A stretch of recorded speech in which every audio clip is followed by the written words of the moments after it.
Happy Wednesday, everybody, and welcome to Big Blue Kickoff Live, presented by Cadillac, the official luxury vehicle of the Giants. I'm back. Hi, everybody. I've been with you for about 10 days here on Big Blue Kickoff Live. Happy to be back in the building, joined by my man Matthew Citak.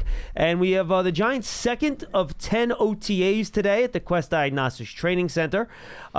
Yesterday wasn't much of one. Technically, it was an OTA, but they're out there for about 40 minutes, and there was not one competitive period. It was basically phase two with like the two people on the field, the two groups on the field at the same time. Yeah, Paul and I opened the show yesterday, and we barely even acknowledged OTAs. And like 10 minutes in, I had to, just be like, oh, by the way, there was a practice today. If you want to call it a practice, there really wasn't much. No, it wasn't really a practice. But technically, OTAs did start today, as in yesterday. Today was the first real OTA practice where there was a lot going on. Yeah, and it was fun. It was almost an hour and 45 minutes of practice. Guys, just remember, and I'll use this to level set for everybody. By the way, we're from the Hackensack Meridian Health Podcast Studio. Keep getting better. In OTAs, there are very stringent rules on what the team is allowed to do and what they're not allowed to do. So let's go through those details first, then we'll kind of break down everything that happened. So, no pads. That's number one. No pads. No contact. That's rule number two. It's a big one. So you might ask, how do you have an NFL practice if you don't wear pads and there's no contact? Well, you really can't. That's why when Brian Daboll spoke to the media before practice today, he basically called this a passing camp. That's what he called it. Because you can't run. You can't do one-on-ones up front with offensive line and defensive line. It's basically a lot of 7-on-7.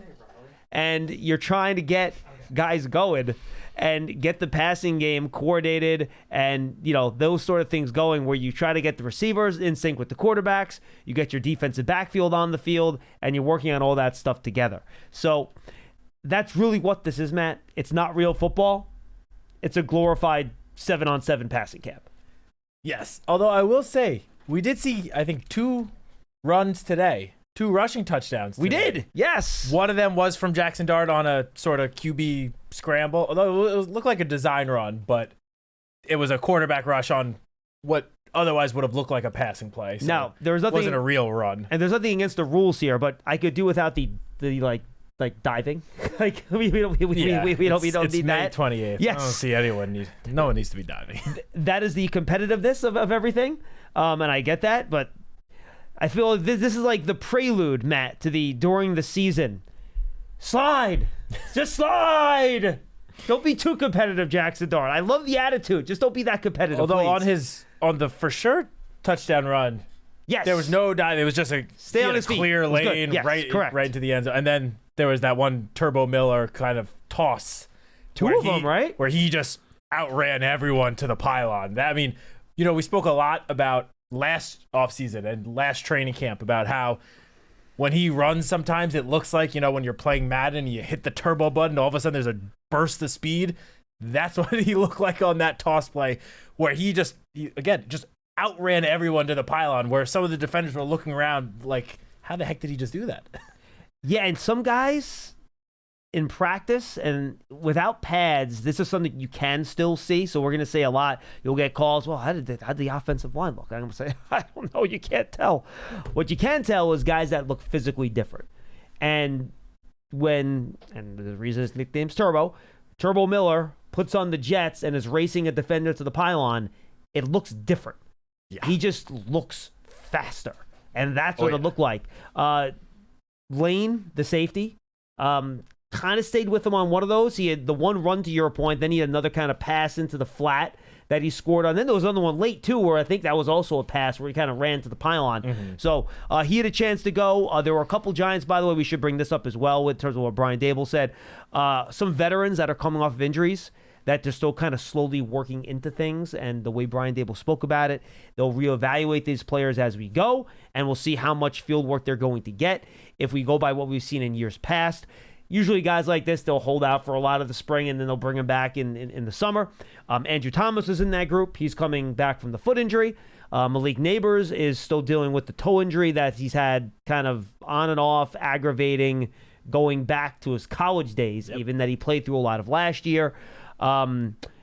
You also had a couple of guys. John Runyon is the other guy. He was shoulder. Was he shoulder Runyon? I believe. Knee?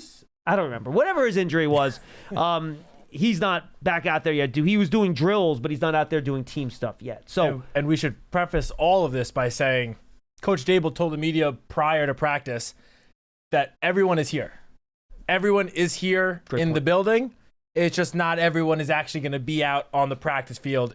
Again, it's May, it's spring practices.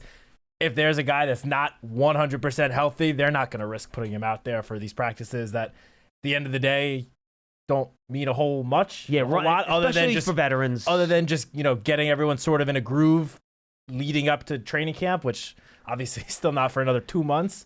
So everyone is here. Just because a guy is not necessarily participating in, team drills on, day 2 of OTAs, don't look into it too much. Coach Dable also said that there are several guys that are dealing with a bit of a stomach bug that's going around the building. I was going to bring that up so next. Yeah, he didn't go into details on who.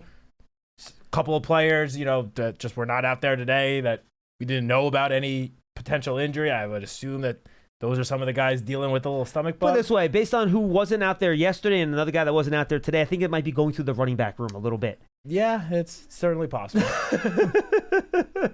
So, yeah, they're dealing with that. But again, for a guy like Thomas, for a guy like Runyon, these are veteran offensive linemen that have been through the wars. There's no pads. You're not doing anything. Whatever. Nobody cares. For a guy like Malik Neighbors, who's going to be your star wide receiver this year, and it's a lower extremity injury, just get the man healthy. Yes. He already showed last year. He's good. He's okay. But he also showed last year that he did deal with nicks and bruises during the year, right? Yeah. Whether it was the concussion and then he had the lower body stuff later in the year. Just get the man 100% so he's good to go once the season starts. So there's no reason to have these guys on the field doing too much now if it could endanger them in the summer. So those are kind of the check marks. Now we talk about what actually happened at practice. Defense started off pretty quick here on the first, it's all red zone. Much like the Giants do at the start of training camp, at the start of OTAs, they try to do everything in compressed spaces. And the reason they do that is that you don't want guys doing full field sprints on 9 routes or post or goes or stop and goes or whatever, flies, fades, flags. So they have everything in compressed space, so there's not as much running to prevent, soft tissue injuries like hamstrings and quads and calves and things like that. So everything was in the red zone today. It was 7-on-7. It was team. But the defense came out first pass of practice, and I thought hopefully this is a sign of things to come for the defense. Tay Banks got his hand on the football, knocked it away, which was great. Mikey McFadden knocked the ball away in the next pass. Javon Holland was involved on a play. So the defense came out strong here in that first series. And look, the defense is usually ahead of the offense at this point, like it always is early. But I thought the defense came out and played really well early in the practice. Yeah, I mean, were those the 11-on-11s? That was 7-on-7. 7-on-7. Okay, that was the 7-on-7. 7-on-7 was also when we got perhaps the play of the day. Yep. Which this was someone I mentioned in my Players to Watch during OTA's article posted on Giants.com last week. Just gotta say, but Dane Belton had the play of the day. He just made a incredible play on the ball, caught an interception. Again, this was on the goal line. Returned it for what easily would have been a pick six if this were a real game setting. And he obviously, Dane Belton has not gotten the most playing time over his first 3 seasons, but every single time he's been out on the field, whether it's on defense or special teams, he somehow gets the ball in his hands. He is like a ball magnet, whether it's interception, forcing a fumble, or recovering a fumble. He's just a turnover machine. And again, first day of team drills of the entire season, and sure enough, Dane Belton has an interception, a pick six, return for a touchdown. It's great to see. Obviously he's likely going to be the number 3 safety with Javon Holland and Tyler Newbin taking the 1 and 2 spots in the safety room. But Dane Belton could still see a good amount of playing time this year, especially if he makes plays like he did in practice today. He could be seeing an even more of an increased role than what he's had in his first few seasons. Now, to give the quarterback a pass, he did put the pass pretty much right into the chest of his wide receiver, who just did not hold on to it. So. Hey. Belton made a great play on the ball. No, but Belton did, because it was kind of, it should have been caught, but once it wasn't, it was kind of a 50-50 ball, right? So he ended up getting it off the deflection and bring it back the other way. So that was a really nice play out of Belton. But again, I just don't want to people think that the quarterback just threw it like right to it. Oh, It was a no, terrible pass. It no. was a pass that probably should have been caught. But a good job by Belton taking advantage of his opportunity to get the pick. And one other thing. Yeah, please. Sorry, because you mentioned before about some of the injured guys that were not really getting any playing time. I think it is equally as important to mention that there were guys that dealt with injuries last year that were taking part pretty much fully in the team drills today. And the two most notable players in that boat, one from each side of the ball on defense, Paulson Adebo, was out there. I think he took just about every rep with the first team defense. In fact, the entire first team defensive backfield was out there together, which was good to see. Yeah, that was very good to see. But Adebo looked, he looked fully healthy. I don't think he would be out there playing just about every single team rep if he wasn't fully healthy. So that was great to see. And then on the other side of the ball, Theo Johnson also was out there participating in team drills. We were a little, I guess, unsure just because he had the season-ending foot injury late in the season. We weren't 100% positive whether or not he would be out there in full capacity, but it sure seemed like he was out there 100% because he was participating in 7-on-7s, 11-on-11s. He was making catches. Looked like the Theo Johnson that we started to see right before he suffered the season-ending foot injury. Yeah, absolutely. John Michael Schmitz, who dealt with injuries late last year, he was out there as well. So it was good to see some of those guys out there. Micah McFadden had a pick that could have been returned for a touchdown later in practice as well. Last play of practice. Yeah, last play of practice, exactly. So he made a couple good plays. Jalen Hyatt had a couple touchdown catches. Yep. One pitter-patter in the back of the end zone, another one on a little bit of a slant. So he got involved. He seemed to be put on some upper body weight over the past few months. I thought he was a little bit thicker, at least in the upper body. That has certainly been noticeable. I mean, walking around just in the sleeveless shirts that most of the guys do, he certainly looks bigger. I don't want to speak for him and say that, he added muscle or pounds or whatever, but visibly just looking at him, he looks bigger, which is good to see. Absolutely. A lot of quarterback movement, I thought, today, where a lot of play action rollout. You mentioned the one Jackson Dart run that was on a design. There was a cool play from Jameis where he played action, faked a rollout, spun back into the pocket, and he completed a pass on that. But I thought they were really leaning into, and it makes sense given the quarterbacks on this roster, Matt, that you're going to lean into moving the quarterbacks in and out of the pocket a lot. So I think we saw a lot of them moving the pocket to the right mostly because they're all right-handed quarterbacks, right? But a little bit to the left too, where to try to get the quarterbacks out of the pocket and on the move a little bit. Yeah, I mean, that's something we know Brian Daboll loves to do with his quarterbacks. We, saw it when he was in Buffalo with Josh Allen. We saw it the last couple of years with Daniel Jones. Likes getting these guys on the move, especially when you have quarterbacks that are capable, really, of making these sort of throws on the move, on the run. Feel like we're probably going to see a good amount of that this season. I mean, if today was any sort of indication, we're going to see a lot of it. Well, and given how important these OTAs are, and everything that happens in OTAs will translate 100% to the regular season. I mean, it's essential. Of course. I mean, it's just one for one. So it's pretty clear that, Tommy DeVito will be the Giants' best quarterback this year with his – he was only getting a couple, basically reps. And his first three were all touchdown passes. And the Giants – I'm sorry for you guys that are Malik Neighbors fantasy football owners. You're going to be a little disappointed this year because it's going to be undrafted free agent rookie wide receiver Jordan Bly. That's going to be the number one wide receiver this year. There's him and Tommy DeVito connected, not on one, not on two, but 3 touchdown completions over the course of practice. It was by far the best combination you saw from any two players all day. I think the first 2 reps that Tommy was on the field, he was only out there for one play. Correct. Threw a touchdown. And it seemed like with all the quarterbacks, kind of as soon as they threw a touchdown, they would go on to the next quarterback. Tommy, the first 2 times, was out there for one play each because he immediately got out there, threw a touchdown, and then they moved on, got practice rolling still. So, yeah, they clearly had a nice little connection going between Tommy DeVito and Jordan Bly. As you said, day one of OTAs clearly is a clear indication of what will come week 1 of the regular season. For the people that are not familiar with Bly, by the way, he's one of the undrafted free agents from this class, 6 foot, 166 pounds. Came out of Gardner-Webb. So 22 years old, rookie. So just someone to keep an eye on here as he makes a splash early. He spent some time at Old Dominion first, I believe. I believe that's correct, yes.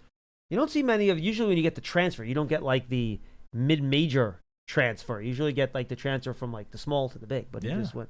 Like Cam Scadaboo.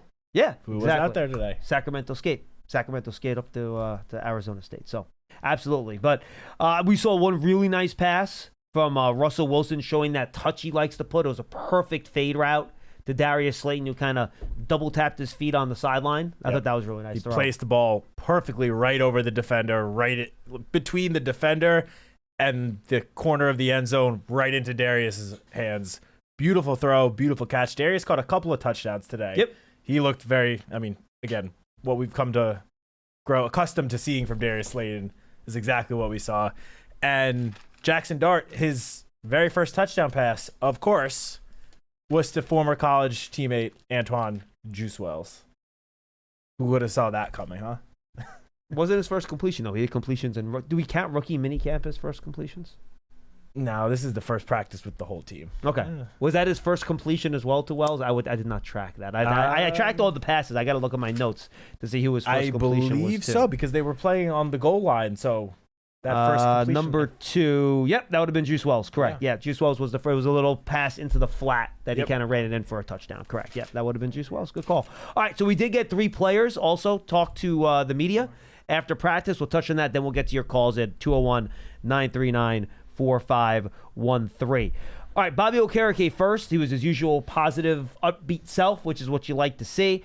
And I thought it was interesting. He's like, yeah, look, I didn't kind of stuff the box score as much as I would have liked to last year. I think it should be more like it was 2 years ago. His back injury appears to be fine. It was a disc thing, he said. He did not have to have a procedure, which was good.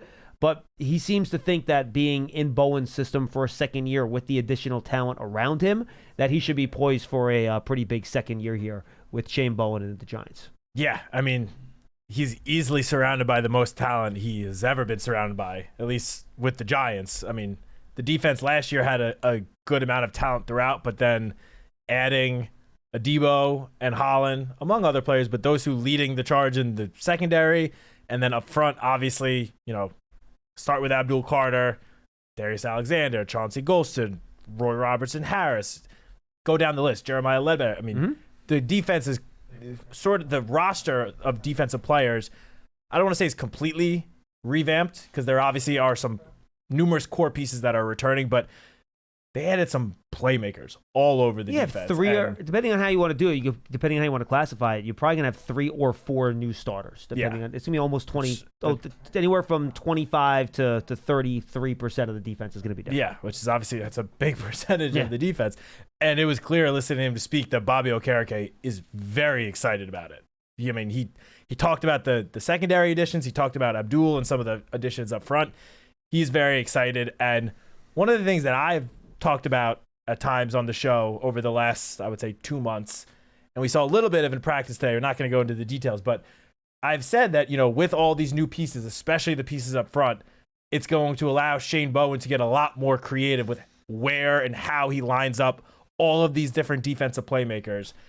We saw that today because there's one play in particular I had in mind where there were just guys, the stalwarts of the Giants defense lined up all over the field, not where you would expect them lined up. And look, we can say it because Bobby Okereke said it during his media availability, right? He said there was one play where he was on the edge and Burns was off the ball. That's the play I had in Bobby mind. said it, and you're right. They move guys around a lot. Yeah. So, again, only OTA, day 1 of team drills during OTAs, but that creativity that I know a lot of us have been hoping we would see this season from Shane Bowen and the defense, got a little glimpse of it today. And, if that carries into training camp, into the regular season, it's going to cause the offenses a whole lot of trouble to game plan for this Giants defense with just all these different playmakers that are capable of lining up basically anywhere on the field. All right, let's go to the 2 other guys that spoke very quickly. Greg Van Roten said he was happy to be back, happy that he was back earlier this offseason than last. So that was good.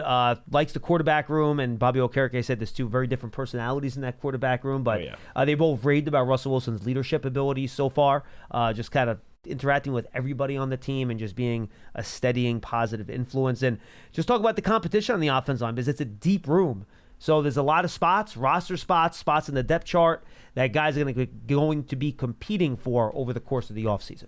Yeah, I mean, GVR, as we all know, was the only player on the offensive side of the ball, at least, that played every single snap last year. And he resigned, he came back, yet he even said, we are all out here competing. There's nothing being given to us. There's no starting jobs just being handed to us just because we had it last year. Everyone is out here competing. That's what you love to hear. Obviously, this time of year, there's not a whole lot you can really gain from the offensive lineman during these team drills because there's no contact, and it's not much an offensive lineman can do if he's not allowed to really make contact with the defender in front of him. But, Greg Van Roten, who obviously a veteran that's been around for a very long time, you expect, I guess, that sort of mindset that he expressed during his media availability today, but it was good to hear him really say it. And, he is certainly very excited about some of the young guys that are in that offensive line room. He spoke about Marcus Bowe very glowingly. Obviously, he hasn't known Marcus Bowe very long. Marcus has only been on the team for a month now.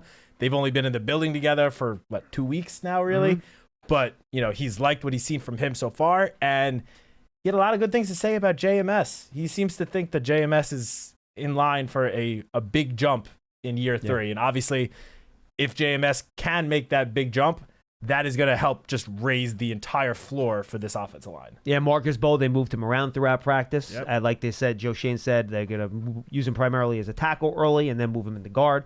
Evan Neal, as Brian Dable said before practice, was going to be transitioned into guards. He was going to play there. We did see him there. We did. So just that's kind of what we get. And then Javon Holland, he basically talked about how he's still kind of developing his leadership and earning the street cred necessary to be a leader with this group. And that's mostly what he talked about. But he was happy to be out there with those guys on defense. Yeah, we know Javon Holland was one of the big team leaders for the Miami Dolphins, the last at least a year or two. And he basically said, look, I'm not walking in and no one's just crowning me as a team leader. That's something I've got to earn. I've got to earn the respect for everyone in this locker room, both on and off the field. And if I do that, the chips will fall as they may. And, again, he's a veteran that's been around the league now for 4 or 5 years. That's the type of, mindset you want to hear from a guy like that, especially this early in the year. All right, let's get to your calls at 201-939-4513. We have a hard out today at 2:30. Our fearless leader wants us at a meeting upstairs, so we must hustle up or we'll be in big trouble. Sorry, Dave Dominic. 201-939-4513. All right, we have a lot of names here, so new names too. So I'm going to get to all you guys. It's going to be Kevin first, then Malachi, then Chris. Let's start with Kevin in Raleigh. He'll lead us off. Kevin, what's going on? Hey, can you guys hear me? How you guys doing? Yeah, we got you loud and clear, Kevin. What do you got? Hey, just 2 quick questions and then just 1 quick point. First question is, do you guys see the Giants kind of adapting more of a running scheme, running the football more than they have in the previous years? Russell Wilson is at his best, with play action. We saw him, with the deep ball in Seattle. Do you guys see, the Giants kind of becoming a running first team, with a 2-punch with Scadaboo and Tracy? What are you guys' thoughts on that? My first question. Kevin, I'm going to give a short answer. Yes. Yes. I think you are, because I think you're right. I think it fits what Russell Wilson likes to do.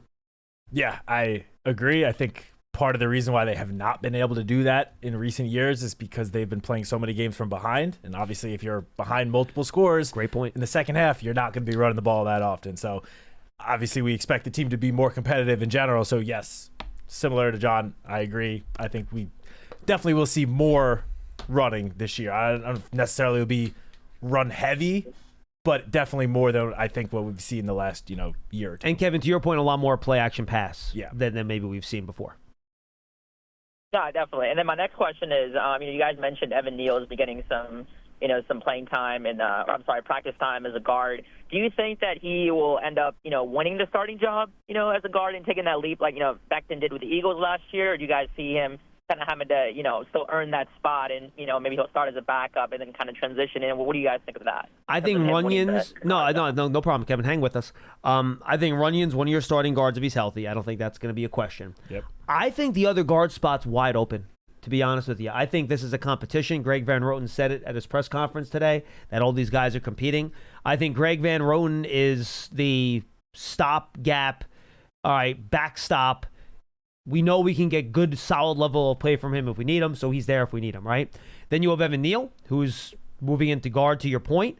I think he has the physical ability to do it. I think he can handle it. To Van Roten's point when he spoke at the press conference, look, guard's different than tackle. You have less space to deal with, but guys get on you faster. There's more twists and games and stunts, blitzers, things like that. So there's different challenges at guard, even though there's less space that Neal has to navigate.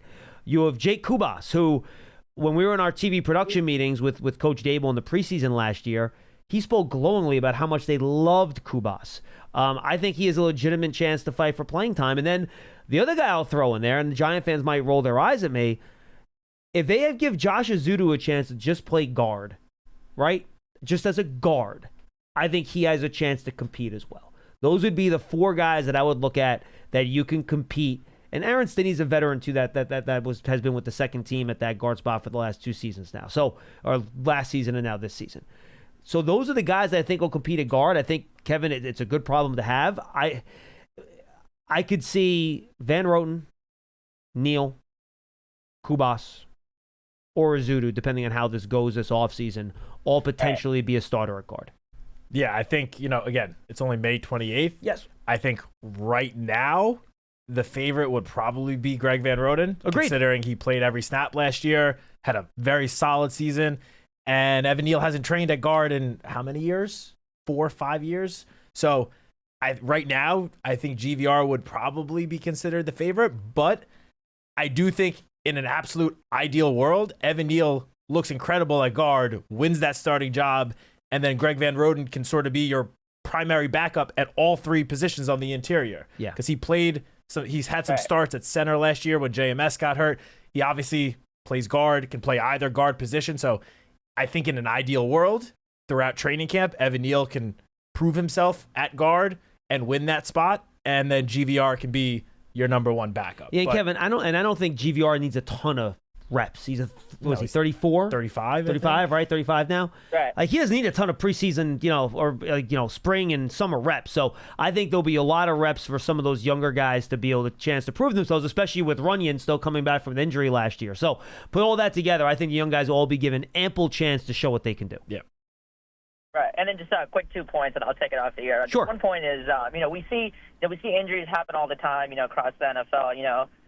Last year, we were able to get, second-round pick, for Leonard Williams. With, I think Kayvon, if we see an injury coming up, for other teams, or if Joe Shane gets a call, for a second-round pick, for Kayvon, I think you got to pull the trigger there. And then my final point before I go here is, the last few years, tackling has been a huge issue for this team. And they really got to clean that up. They got to, we've been up too many big plays the last few years, so they got to clean up the tackling.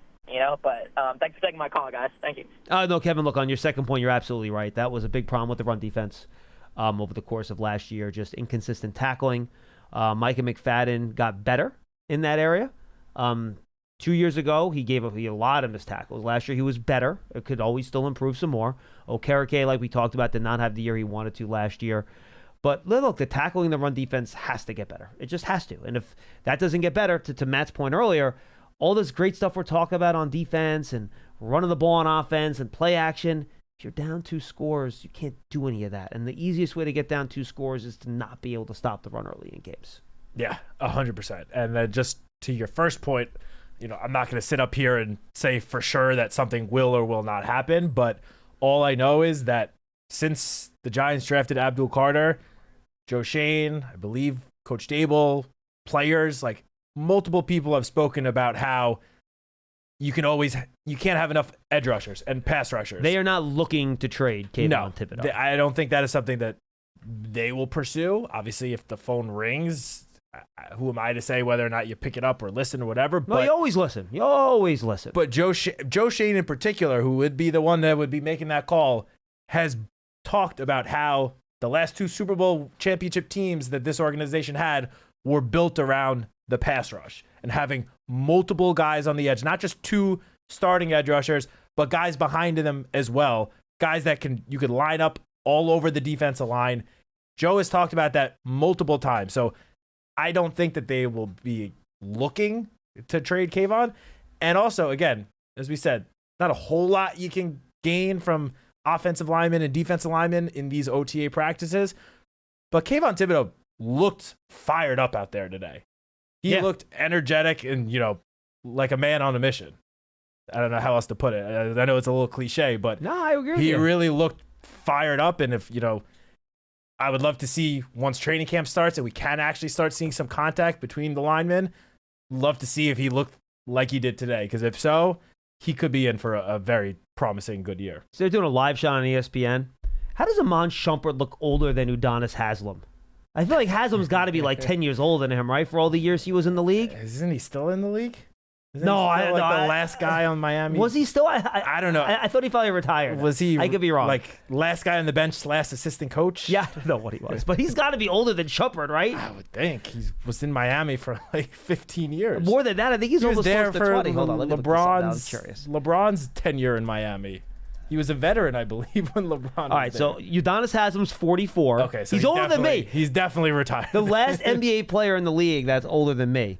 When did he actually retire? Well, let me see. Did he actually get any minutes this year? No, I'm curious. Now I got to look it up. And we'll get to you. I promise you guys. No, it's 2023. Okay, and then that's how longer old? than I would have expected. I know. And Amon Shumpert. Yeah, no, he started in 2000. He's only 34. Amon, come on, man. He looks older than Udonis Haslem. Does he not?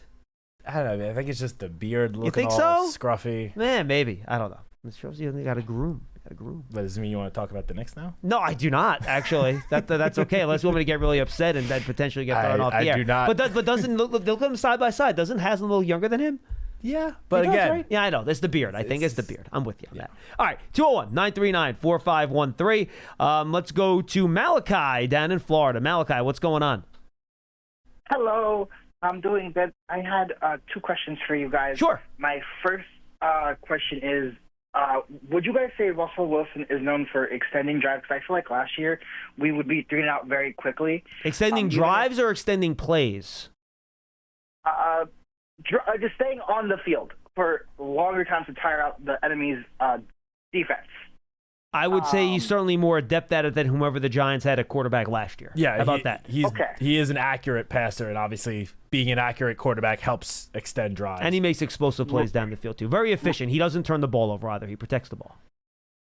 Right, because I feel like last year I just felt like, one, we were always throwing the ball before the sticks and trying to get yak after 3 yards, and that didn't work very well for us. And then my second question to follow up that would be, do you think it's important that the Giants offense just adjust ball security, just making sure that when he does those deep balls and the receivers catch him, they make sure they hold on to the ball? Because I do feel like last year we did have a couple plays where if they just hold on the ball, like the game completely turned in our favor. It's just sometimes we would drop the ball. Yes. Look, I think Russell Wilson is going to throw the ball down the field. That's what he does. He throws 9 routes down the sideline. It's his favorite throw. Like, all you got to do is when the trade for George Pickens happened, right? And they're showing all these highlights because, ESPN nothing else to talk about because it was a quiet time of year. And they're showing all these George Pickens highlights. The quality of the deep balls that Russell Wilson was putting on George Pickens on those deep throws over the shoulder, it was incredible. But for those plays to work, Russell Wilson has to be able to trust his wide receivers when they only have a step and it's tight coverage to position themselves properly, which means don't get trapped on the sideline. You want to say, give yourself 4 or 5 yards to give the quarterback room to place the ball on your outside shoulder. But also, when you don't have separation, does he trust his wide receiver to go up and make a contested catch?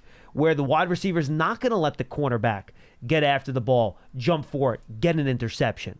So those two things have to go side by side, right? The wide receivers have to be technically sound, be where they have to be, and Russell Wilson has to trust them to be able to win some of those 50-50 balls. So you're right. The onus is on the wide receivers a lot because we know Wilson wants to throw those balls, but a guy like Slayton, who has a history of drops in his career, has to be consistent catching it. We've seen Malik Neighbors being pretty darn good on contested catches. But again, a guy like Jalen Hyatt, who's shown speed, but the physicality at the catch point, can he do that? Wanda Robinson's a shorter guy. How is he going to be in those situations? So, yes, Malachi and Matt, I think it's key that these wide receivers do what they need to do to give Russell Wilson the confidence to attempt those types of throws down the field so he doesn't believe bad things are going to happen. Yeah, and I think that's honestly one of the most important things that can happen during these next couple weeks of spring practices where, again, there's no contact. There's not a whole lot you can really do other than just for the new guys sort of learn the system and somewhat more of a game setting. But yeah, these receivers, and I'll even throw the tight ends as well into that group, and even the running backs, honestly, because the running backs are going to be catching passes. All of these guys need to work with Russ, because Russ is right now the starting quarterback, and start developing that chemistry to, as you said, get to a point where Russ will have full confidence no matter who's the receiver, tight end, or running back running that deep route to throw that moon ball, the famous moon ball, and have confidence that at the very worst case scenario is an incomplete pass. not going to have to worry about, turnovers, interceptions like that. So, yeah, we didn't see it today because all of the plays during team drills happen inside the 10-yard line. But I would be willing to bet that will be something we see over the next couple of weeks once they start extending the offense, having them start from a little bit further back than just the 10-yard line. Thank you for answering my questions, and I fully agree. I really am looking at Slayton specifically because I feel like Neighbors is obviously going to be covered a lot. So I feel like it's really going to be up to Slayton to, make those plays when Neighbors isn't able to because of how people are going to be covering him. So thank you for taking my call. No, Malachi, good stuff. And by the way, folks, I love all these new names we're getting on these phone calls. I'm assuming a lot of you guys are watching on YouTube since we started streaming on YouTube a few weeks ago. Great to see all the new names, and thanks. We're getting multiple thousands of people on our daily YouTube stream, which is great. We know a lot of you guys are at work. It's probably hard to tune in and check us out live. And for all the people, all our old callers, of course, that are on the app and on the website, we love you guys, too. We just love seeing some new names. You guys have come up with some great questions. We appreciate it. All right, let's go to Chris in Arizona. He's up next. Hey, Chris. Hey, guys. How you doing? What's up, man? Good. How are you, Chris? Hey, good. Just I was looking at the cap space for this year, and I think Darren Waller and Daniel Jones are kind of the last two people that we're paying for this year, and Joe Shane's going to have quite a bit of spending money going into 2027. Just kind of curious to see what your guys' thoughts are as far as what position that we might be able to target to kind of open up our window, assuming the season kind of goes in the right direction. Jackson Dart plays really well, and he's going to be on that rookie deal. So just kind of seeing where we can move that money to really make this team competitive with the Eagles and the Commanders and the Cowgirls. No, great question. Look at the problem with the NFL now is that with the cap going up every year and going up substantially, it's become very easy for teams to re-sign their own players, right? With the cap continuing to go up, the way you can structure contracts now with void years and stuff like that, fewer and fewer really good players are becoming available. And when they do become available, guess what? Teams franchise tag them. So, this year you're heading to free agency, like, T. Higgins, you have to go sign T. Higgins. Pretty good, right? T. Higgins. Well, no, not so much. He gets franchise tagged. And that's going to happen to guys that play a lot of these positions that are more valuable. So I'll go through a couple classes with you right here, Chris. I'm going through Spot Track here, and I think that's probably the best way to do this. If you want to bring over the cap up, Matt, or something like that, I guess we can take a look at that too. But again, we'll see if these guys actually become available. Trey Smith got franchised this year, right? So he theoretically could be a free agent next year, a guard. I would look at wide receiver. That, to me, is a position that I would highlight. I think the Giants have good depth at wide receiver. I'm not sure they have a true, impactful number two. The Cowboys' number two is George Pickens. The Eagles' number two is Devontae Smith. The Commanders' number two is Deebo Samuel. Compare that to what's here. You know what I mean? Those guys all have made Pro Bowls before. Or I think Pickens might have made one Pro Bowl, maybe not. But he certainly has Pro Bowl ability. So I think wide receiver is a position I would look at. But again, wide receivers generally don't become available. I'll throw a couple names. Next year, Deebo Samuel is going to be a free agent. That's a name I mentioned. Cortland Sutton, who's looking for a contract extension, could be a free agent. This is the 2026 season, in 2026. Terry McLaurin right now is without a contract extension. He could be a free agent after next year. Christian Kirk, who got moved this year at a trade to the Texans. Remember, they just drafted Jalen Noel and Jaden Higgins this year. Be very surprised if they brought him back. So Christian Kirk is a guy that could be a free agent at wide receiver next offseason. That's 2026. Giants are projected right now to be somewhere around the middle of the pack in free agency money next year. But again, with the way their contracts are set up, if they need money, they can easily restructure contracts. And I'll just go through the wide receivers. Then the following year, Matt, if you want to hit another position, you certainly can. Tyreek Hill, he'll be 33 at that point, so that doesn't get me all that excited. Michael Pittman Jr., if you're looking for a big-bodied wide receiver, he could be a free agent in 2027. Chris Godwin, who just signed a short-term contract extension, he could be a free agent again in 2027. Again, a little bit older then, but it is what it is. So wide receiver is a spot I would look at and I would highlight just as a spot where, look, you could use some help at that spot. A true number two to pair with Malik Neighbors. Again, I think if they didn't trade that extra pick for Dart this year, it would not have shocked me, Matt, if they used that pick on a wide receiver to add some weapons to the passing game. So that's where I would look. You're right, 2027. They're scheduled to have a ton of cap space that year.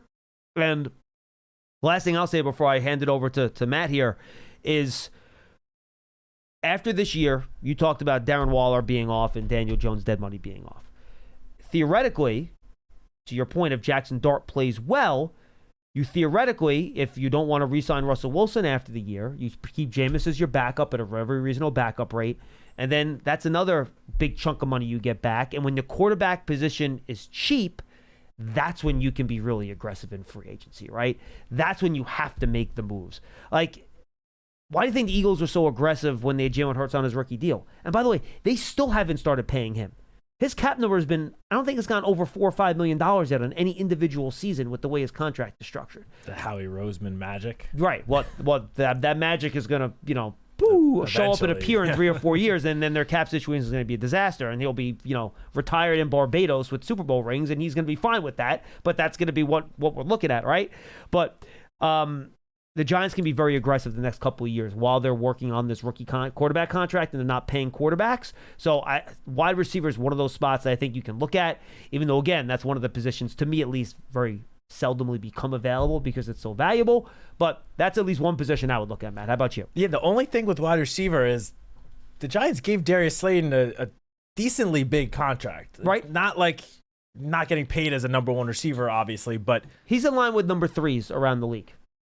Fair, but we know that the team, the coaching staff likes Wan'Dale Robinson as well. His contract's up after the year, though. Yeah, he obviously is entering a contract year, so I guess this season will play go a long way in determining his potential future. I think the Giants would be more likely to add, in my opinion, a receiver in the draft next year. And I always like a day 1 or day 2 pick, because I love adding receivers in the draft. I think there's also a benefit to having a young receiver grow with your young quarterback. Having them sort of, obviously it wouldn't be the same exact year, it would be 1 year apart, but having those guys grow and develop together, both on their rookie contracts, I think would be beneficial to both of them. So to me, and especially Chris, because you mentioned the Eagles here, I think the offensive line would be where I would look. And I feel like I'm looking at that next. You could say that honestly just about every offseason for go back, a decade now, maybe even more. But and there's nothing against the current Giants offensive line, because I think that this offensive line, which we saw the first 6 weeks of last year play very solid football, I think is going to be a lot better than what we saw last year, assuming Andrew Thomas stays healthy. But the Eagles team, they are so dominant because of their work in the trenches. And I think the Giants have done a very good job on the defensive side of the ball. I mean, I've said this. I think the Giants are going to have one of the best defensive fronts in the NFL this year. Between all those guys at edge rusher, the all-pro Dexter Lawrence, we're both very high on Darius Alexander. He's probably going to need a little bit of time to grow, but you have other veterans like Roy Robertson Harris, Chauncey Golston, Jeremiah Ledbetter, that each have sort of their own, I guess, niche strengths. And so I do think the defensive front is going to be potentially dominant this year. I think the offensive line is going to be a lot better than what we saw for most of the year last year. But if you want to talk about getting the Giants to that level of, closing the gap between themselves and the Eagles, I think what would help that in a long way is becoming dominant on your offensive line up front. And so Andrew Thomas obviously is here to stay. The other positions around, on the line, if you're thinking long-term, years from now, I don't know for sure if anyone is solidified for years to come, just given their contracts, honestly. Yeah, Verrone's a free agent after the year, Illumino's a free agent after the year, and Schmidt just has 2 years left on his rookie deal. So yeah, and Runyon he's on a 3-year deal, so I think two more. Yeah. So just thinking long-term, if you want to, dedicate a good chunk of cap space on a potentially elite player. And again, similar to what you said about wide receiver, it's not too often that an elite offensive lineman hits the market, because why would the previous team let that guy just especially walk out tackle. the building? A guard, you will get him occasionally, but tackle is extremely rare. Maybe the Giants approach the situation sort of what the Commanders just did this past offseason with trading for Laramie Tunsil and then signing him to a huge extension. That's one way of securing, a top-tier tackle. Obviously, you would love to be able to just sign a guy and not have to sacrifice the draft pick as well. But as we saw last year with getting Brian Burns in this building, sometimes it costs a little bit to get that top-tier talent. And if you want to take that step and that leap into the upper echelon of teams around the league, sometimes you got to make moves like that. And it certainly helps if you have your starting quarterback on a rookie contract. I'll just throw a couple names out there. Next year, Tevin Jenkins, a free agent. Kenyon Green, who's had a rough start to his career. Zion Johnson's a free agent. Isaac Seumalo's a free agent. Wyatt Teller's a free agent. Trey Smith's a free agent. And then you go to the 2027 draft class. Quentin Nelson, at age 31, will be a free agent. But again, a lot of these guys are going to get re-signed. So just keep that in mind. Michael Onwenu is up again. Kevin Dotson will be up. John Runyon, to our point, right? 2 more years left. He'll be up. Mekhi Becton will be up. So there are guys that are interesting. But look, I think it's offense. And I think I hit the skill position spot. You hit the offensive line. I think both of those make a lot of sense. Where, look, the Giants still have to score more points, Chris. And they added a lot to the defense this offseason. They drafted Jackson Dart. They drafted Thomas Fidone. They did not add a ton to the offensive side of the ball. And they drafted Scatterbo, obviously. Thank you. But they did not add a ton of new pieces to the offensive side of the ball from a veteran standpoint in free agency. I would say the moves that they made in that regard were more depth pieces. Like they added a lot of depth on the offensive line. Veterans. Yep. And a couple wide receivers, too, with Pascal, Little Jordan Humphrey. For sure. Like but that. Not, as Chris, as you mentioned, not, top tier starting elite level of players. Yeah, quarterback is where they did their damage on offense in the offseason. It's the most important position. Right. So, was that a good enough answer for you, Chris?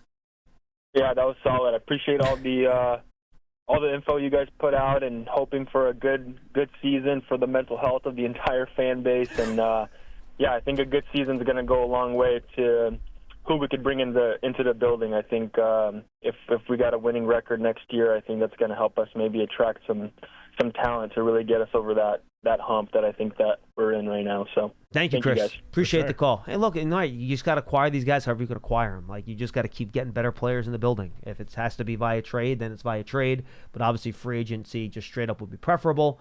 So that's what you got to do. Just keep adding good players. All right, we're going to squeeze in 2 more calls before we have to say goodbye at 2:30. Let's go to Gavin in Boca Raton, and then Adrian in Phoenix will wrap us up. Gavin, what's going on? We're getting calls from all over the country. I love it. We're all over the place. What do you got, Gavin? What's going on, guys? How you doing? We're great. Good. Awesome. I just wanted two points. One kind of, I guess, is more to earlier caller, but the first one I want to get to is Russell Wilson's playing style, being that he's 5'10", maybe 5'11". I haven't followed much of his actual offensive career. I know he played for Seattle. He's obviously at one point a Hall of Fame style player. I wouldn't say he is at this point in his career. But what kind of offense are we looking at here? I know he's never really had much of a great quick game. I know they like to run the ball when they were in Seattle. To be honest, Denver, I wasn't really following, even though I know stylistically it didn't work for him. But that was a lot of quick game style offense. So what exactly are we expecting? Is it going to be more like a run and shoot where the guy is going to be under center most of the time, trying to read the defense from under center, handing the ball off, and then taking deep shots? Is that what we should expect? Yeah, Gavin, what we saw last year with Pittsburgh, and that's the most recent iteration we've had of him, where we've seen it work to an extent. Their offense was certainly a lot better with Wilson under center than it was with Fields, right? It was a lot of under center play action, and that's what Arthur Smith likes to do, right? That's what Arthur Smith's That's what his style is as an offensive coordinator in Pittsburgh. A lot of under center play action deep down the field to the sideline. He's a big sideline deep ball thrower where he's going to trust this guy to win, trust his guys to get behind the defender and make some catches. If he doesn't have that open, you're going to see a lot of checkdowns. So it's a lot of his deep ball. All right, deep ball's not there. Get to 2. All right, maybe that's not there. Then you'll see a lot of short throws to the tight end, short throws to the running backs. If you look at Najee Harris's and Jalen Warren's receiving numbers last year, they both caught a lot of passes. That's because Russell Wilson, if the deep ball's not there, he's going to check it down a lot. So that's what I think it's going to look like, Matt. Play action, deep balls, and if not, it's going to be a bunch of checkdowns. Yeah, I'm with you. I don't really have much to add. I think you nailed it. That's what you expect to see.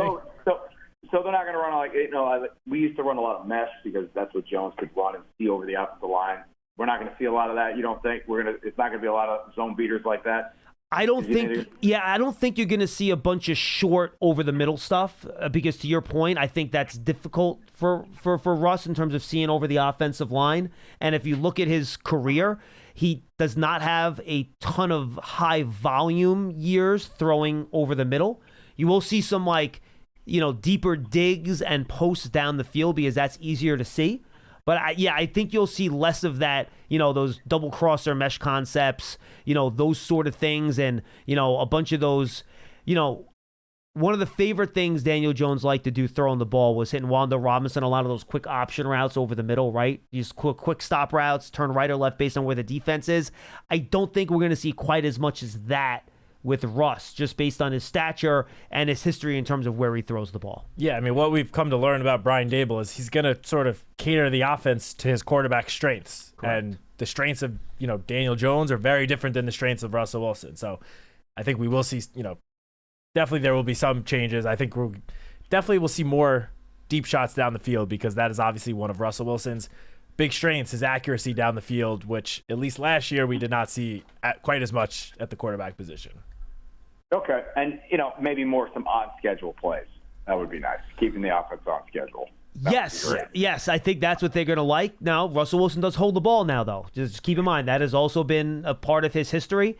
Paul and I looked at this last week. I think there's only been 1 or 2 seasons where he's been, and he's had a long career now, where he's been sacked fewer than 40 times because he holds on to the ball. Now, that's good. Sacks are bad, but is it better that he holds on to the ball, takes a sack, then throws it into coverage or throws a pick? So there are positives and minuses. He's been one of the best quarterbacks in terms of protecting the football in his career. His interception rate is really low. He does not turn it over, but he will hold the ball and take some sacks. So that's kind of the give and take you have with Russell Wilson and his play style. Right. I think that's pretty much what look, I want big plays, but I also want protection. And, I want to keep the offense on schedule. The longer we hold the ball, the better.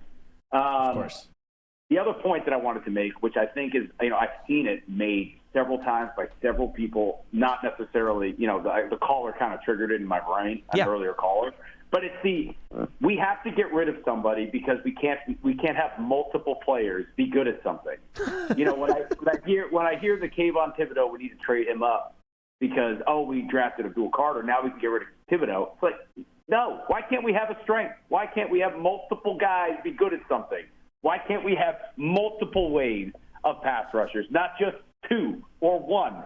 We can have multiple things at once. And the timing, just thinking about the math of when these guys get paid, Burns' contract's going to be done by the time you really need to start paying Thibodeau, and Abdul Carter's not going to need to be paid for 3-4 years. Yep. So it's like we can have multiple things be good at once. We don't have to necessarily be, always, okay, we just have 2 edge players that can rush the passer. Why can't we have 3 or 4? Why does it have to just be 2? Gavin, go ask the Eagles. It drives me crazy every time I hear it. Gavin, go ask the Eagles and ask them what it's like having, or the Cowboys, when they just throw waves and waves and pass rushers at the opposition. That's a good thing. It's not a bad thing. Not only that, right. You don't even have to go to the division rivals. I know I've said this, I don't even know how many times, but look at the 2007 and 2011 Super Bowl teams here. Both of those teams had, layers and layers of pass rushers. They had the starting 2, I guess you could call them stud edge rushers, but had very, very talented edge rushers right behind them, and it allowed Spags. Thank you, Gavin. To Appreciate even the call. put multiple guys, more than 2 of those guys on the field at once. If you're an offensive line, how are you going to stop? And now turning it back to this year's team, if you're having a front 4 of Burns, Kayvon, Abdul Carter, and Dexter Lawrence just as your front 4, that's going to be a nightmare for opposing offensive lines. And then bringing Chauncey Golston as a 5-man rush deal. Yeah. My goodness. Some of the times, when I hear people saying we need to trade Kayvon now, I don't get it. You have something that could be the strength of your team now. Lean into it. Which, by the way, is the most important area to be the strength of your team. Yes. It's not boy, they got so many inside linebackers, they don't know what to do with the ball. That's not what we're talking about here. No, because having an elite pass rush is going to just make the entire defense better in every single aspect. It's going to help the run defense. Correct. It's going to help every level of the defense. So don't just, ship Kayvon out of town. Let's lean into this, hopefully, strength of this team, and hopefully that becomes the identity of the 2025 Giants and beyond. It is a force multiplier, right? Yeah. It helps everything else. All right, final call of the show is Adrian out in Phoenix. Adrian, you want to talk about the defense too? What's going on? Yeah, how you doing, man? I just want to jump on you guys, piggyback off what you guys were just saying, like, because coming into this all season, I've never felt like my back was against the wall, just as a fan, and like Chris was saying from Arizona earlier, just the mental health from the Giants standpoint, like from like the Giant fan base in general, man. It's like there's been a cloud over our head, cloud over this city for the last. Man, to be honest, man, since Daniel Jones has been here, I'm not the biggest fan, but I've been kind of ready to get rid of that guy since like year 2, year 3. Just from what I've seen early on, and it just played out the way I kind of expected.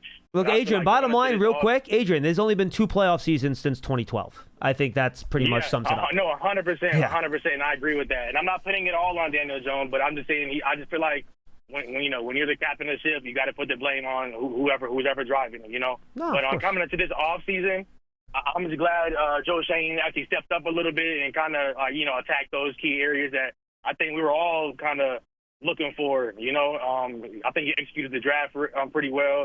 I'm past the stressing out phase of like watching the Giants. On Sundays, I'm not stressing no more. It's more seeing is believing. I got to see it to believe it. I'm in that kind of headspace now. I'm not sweating on Sunday. I just want to watch it and watch competitive football again. And right now, it looks good on paper.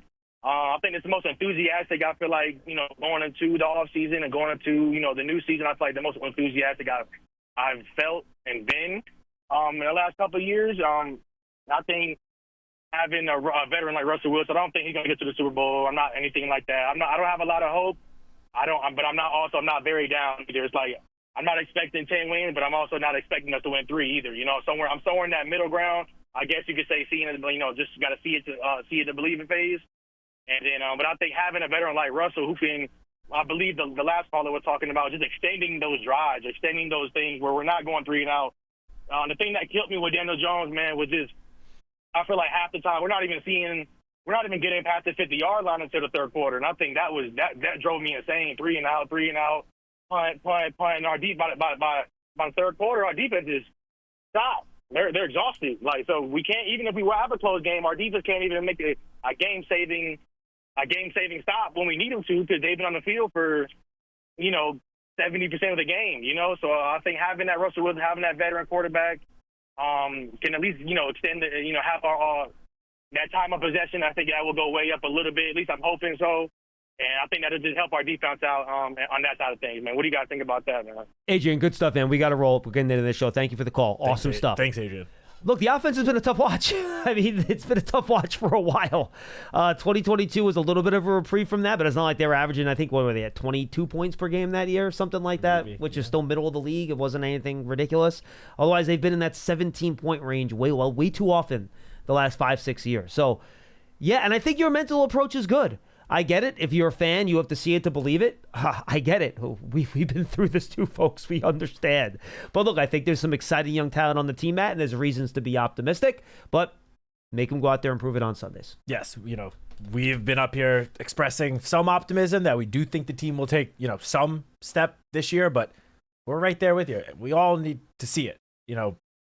Talk in May only counts for so much. And again, it's a tough schedule too. It's a tough schedule. We just look. At this point, I think we want to see a competitive season. Go out there. More wins than 3, 100%. I agree with Adrian on that. Definitely more wins than 3. But just, we got to feel like a competitive game each and every week. Yeah, I feel like you have a chance to win every week. There were too many games. No matter who we're playing. Last 2 years, too many games you walked in and you were 6 minutes into the game and you sat there and like, I have no chance. This game's over. You have no chance in this game. We need to take a step in the right direction. Doesn't have to be a humongous leap, although that would be nice. Yes, sure. But just a step in the right direction. Yes, improvement. This was a good show, Citak. I feel like I haven't hosted with you in a while. This was fun. You put me with Paul every time. Well, he's on 4 times a week. Both of us are with Paul all the time. It's not just you, trust me. For Matthew Citak, I'm John Schmeelk. That's Big Blue Kickoff Live presented by Cadillac, the official luxury vehicle of the Giants. We're in the Hack and Sack Meridian Health Podcast studio. Keep getting better. Thank you so much for being with us, everybody. We appreciate you being with us. Giants Huddle Podcast, by the way, we have a couple of interviews with the college assistant coaches for the Giants rookie class. We have Marcus Satterfield, Thomas Satterfield, it's Marcus Satterfield, right? I have Marcus, right. He was the tight ends coach for Nebraska with Thomas Fidoni. That was up late last week. And then Marcus Johnson, who coached Marcus Bowe, there's a lot of Marcuses going on, at Purdue last year. That's up there now. And then we're going to get some other guys rolling out over the next few weeks as well. So make sure you check that out in the Giants Huddle podcast. All right, we have a meeting to get to. We got to run upstairs before we get fired, and we'll talk to you next time.